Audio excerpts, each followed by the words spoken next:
వచ్చింది. ఇతనే వస్తానా? ఈ మేనత్త కొడుకు అశోక్, నీ బావమ్మ. అమెరికా నుంచి ఫ్లైట్ లో వచ్చాడు. నాన్న అమెరికా నుంచి ఫ్లైట్ లోనే వస్తారు, ట్రైన్ లో బస్సుల్లో రారు. అబ్బా అది కాదమ్మా, ఎందుకంటే నిన్ను పెళ్లి చేసుకుని అదే ఫ్లైట్ లో తీసుకుపోదామని.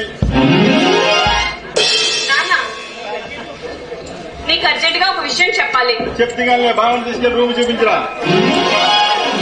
సరే నాన్న, పద బావా.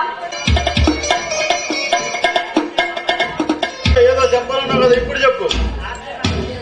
ఆర్జే నాకు ఐ లవ్ యూ చెప్పాడు నాన్న. ఇలాగ చెప్పాడా? బాగా చంపనాలు పట్టలేకపోయావా? అబ్బా నాన్న మీరు మొత్తం మర్చిపోయారు. నన్ను చెంప మీద కొట్టాడే ఆ ఆర్జే. ఓహో ఆడా, ముందు వద్దని ఇప్పుడు ఐ లవ్ యూ అలా చెప్పాడు. సిగ్గులేదేంటి అతనికి? నాన్న చెప్పాను కదా, నువ్వు అసలు జరిగిందంతా మర్చిపోయావు. నేను ట్రాప్ చేస్తానన్నాను, గుర్తుందా? కాబట్టి వద్దమ్మా, వదిలేదు. ఆ వచ్చేగా పెళ్లి చేసి పంపించేస్తాను. నాకు అప్పుడే పెళ్ళా? వద్దు నాన్న, నేను అప్పుడే పెళ్లి చేసుకోను.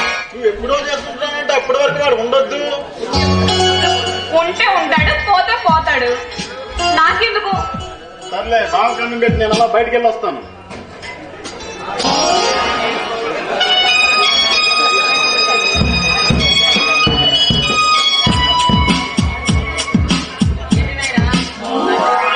సీరియస్ గా మాట్లాడుకుంటున్నారు.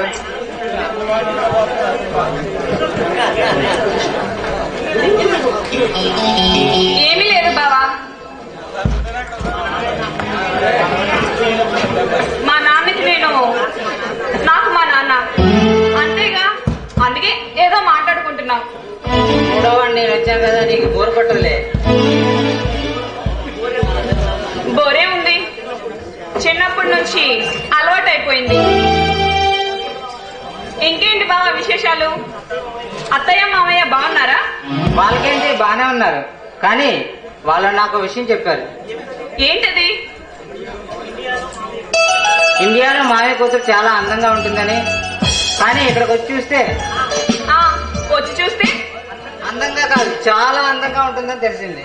అబ్బో ఏంటి బావా, వచ్చి రాగానే కాంప్లిమెంట్స్ ఇచ్చేస్తున్నావు? కాంప్లిమెంట్స్ అనేది ఫస్ట్ టైం చూడగానే ఇవ్వాలి, లేట్ అయితే చాలా బాగోదు. అబ్బో నీ మాటలు చాలా బాగున్నాయి బావా. సరేరా, భోంచేద్దు గాని. నువ్వు వెళ్ళి వడ్డించు, నేను వస్తాను.